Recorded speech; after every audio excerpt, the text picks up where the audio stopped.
Salut à tous les amis, on se retrouve pour le débrief du match entre le FC Barcelone et le Real Madrid Classico qui a été remporté par le Real Madrid 2 buts à 1.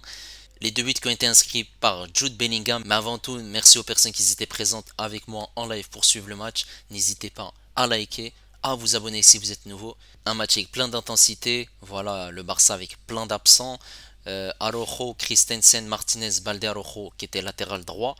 Gavi avec Fermin et Gundogan. Et l'attaque c'était Félix Torres en buteur. Cancelo côté droit qui était sur le côté dans ce match, puisque d'habitude il est latéral droit. Et du côté du Real Madrid, on a Kepa, Carvajal, Rudiger, Alaba, Mendy, Chouameni en 6 avec Kroos, Bellingham, Valverde, Vinicius et Rodrigo. Je trouve que Mendy n'aurait dû pas être sur la feuille de match aujourd'hui.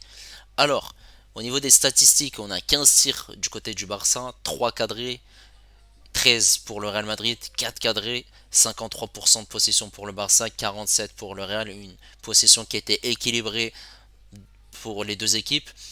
547 passes pour le Barça, 504 pour le Real Madrid, 87% de précision pour le Barça, 88 pour le Real Madrid, 15 fautes pour le Barça, 15 fautes pour le Real, énormément de fautes de chaque côté, 2 cartons jaunes pour le Barça, 1 pour le Real, un hors-jeu pour le Barça, 6 corners barcelonais et 3 corners pour le Real Madrid. Une première mi-temps qui a été donnée par le FC Barcelone et sur une erreur de Alaba et sur une erreur du Real Madrid, un tacle de Alaba qui a permis à Gundogan d'inscrire ce premier but et qui ouvre le score pour le FC Barcelone, ça fait 1-0. Le Barça qui a essayé de pousser, qui a dominé énormément durant cette première mi-temps. Le Real Madrid qui s'est créé quelques occasions de cette première mi-temps, mais le Real Madrid était absent. Offensivement, défensivement, ça allait, mais c'était compliqué. On a eu un petit pont de Félix sur Rudiger. Voilà, beaucoup d'engagement de la part de Gavi au milieu de terrain. Gundogan qui montait énormément. Et on a par exemple Gavi qui a pocket Bellingham durant cette première mi-temps. On avait des joueurs qui étaient absents offensivement du côté du Real Madrid, que ce soit Vinicius, que ce soit Rodrigo, mais pas que. Et au retour des vestiaires, Carlo Ancelotti a décidé de changer Ferland Mendy et de faire rentrer Eduardo Camavinga. Un choix qui est tout à fait normal puisque Mendy revenait de blessure et il n'était pas à 100% et Camavinga était annoncé comme titulaire. Et on a vu un match différent puisque le Real Madrid s'est montré à l'aise en deuxième mi-temps, présent offensivement, qui s'est créé énormément d'occasions, puisque le Real Madrid n'a cadré aucune frappe en première mi-temps. Je tiens à le rappeler, depuis 2010, ils ne l'ont pas fait cette performance. Donc ils ont fait 4 tirs cadrés en deuxième mi-temps. Il a aussi changé Kroos par l'entrée de Modric. Un choix tout à fait payant, puisque Kroos il avait du mal.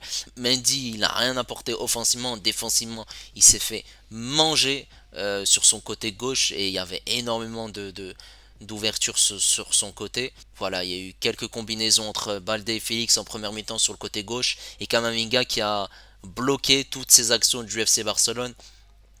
Voilà.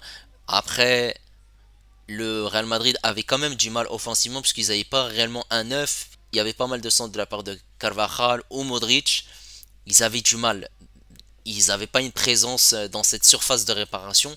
Mais il y a eu un éclair de génie signé Jude Bellingham qui a permis au Real Madrid de revenir à un partout à la 68e minute. Un but sensationnel, un pétard en pleine lucarne.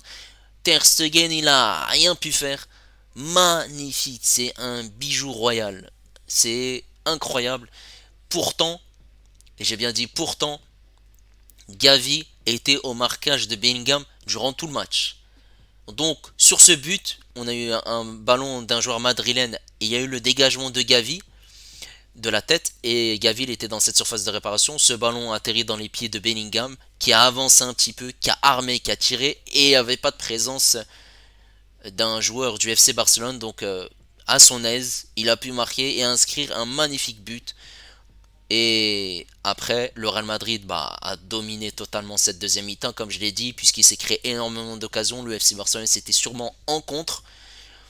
Après, ils se sont créés que ce soit des occasions avec Rossellou, mais Rossellou, il savait plus s'il devait tirer du gauche ou du droit.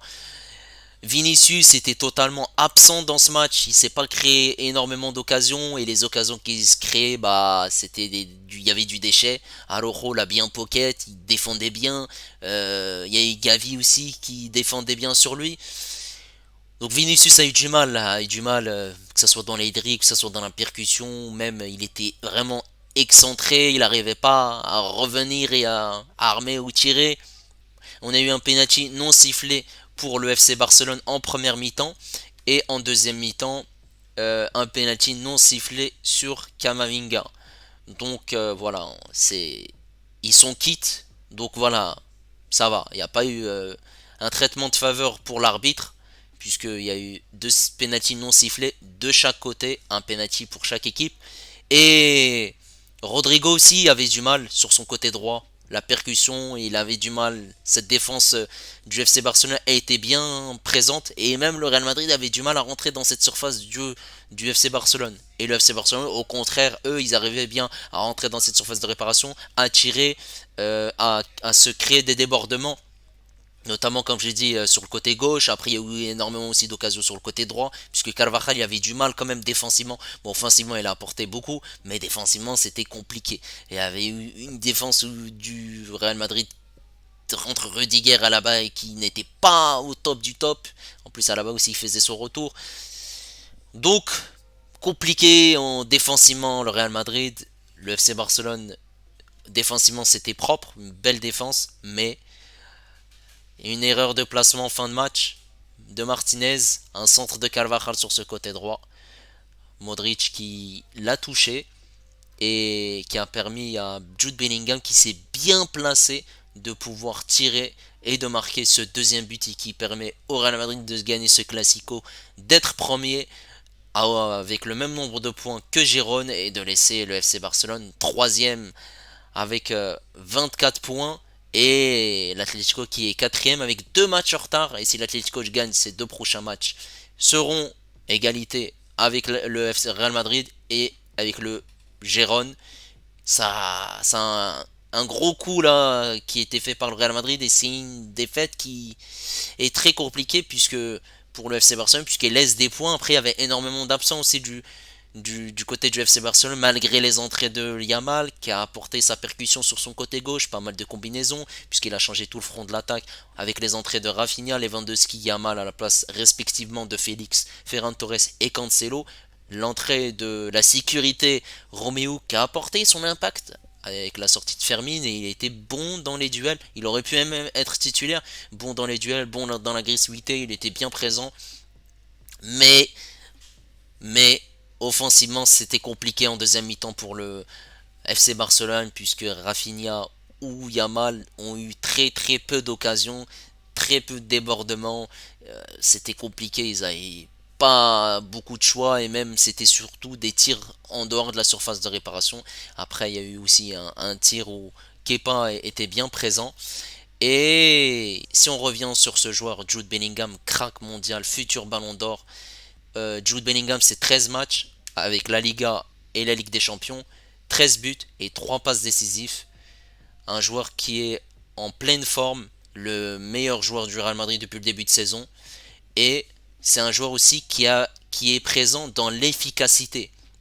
Puisque la saison dernière, il a marqué 15 buts avec le Borussia Dortmund. Et là, il est plus qu'à 2 buts d'être à son meilleur record de buts depuis le début de sa carrière. Puisqu'il est très jeune, il a que 20 ans. Et aussi, il a su prendre ses responsabilités dans un gros match, dans un classico, à l'extérieur. S'il continue comme ça, il va faire partie de la table des grands joueurs impressionnants, sensationnels et qui aussi n'est pas, comme je l'ai dit, un joueur qui est dans l'efficacité puisqu'il joue simple. Il ne fait pas énormément de gestes techniques, voire peu. Il est bien placé et il était absent pendant 60 minutes. Et sur deux actions, il a su marquer deux buts. Donc Gavi a été bon comme un chien de garde, mais sur les deux buts, il n'est pas présent sur son marquage.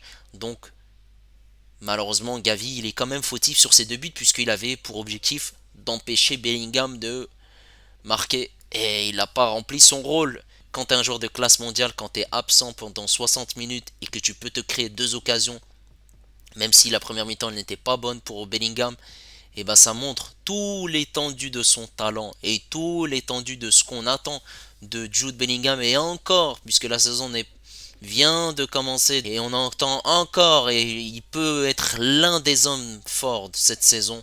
Voilà, 20 ans, incroyable en tout cas la performance. Même dans la célébration, ça montre également aussi son envie de marquer l'histoire de ce club, le Real Madrid.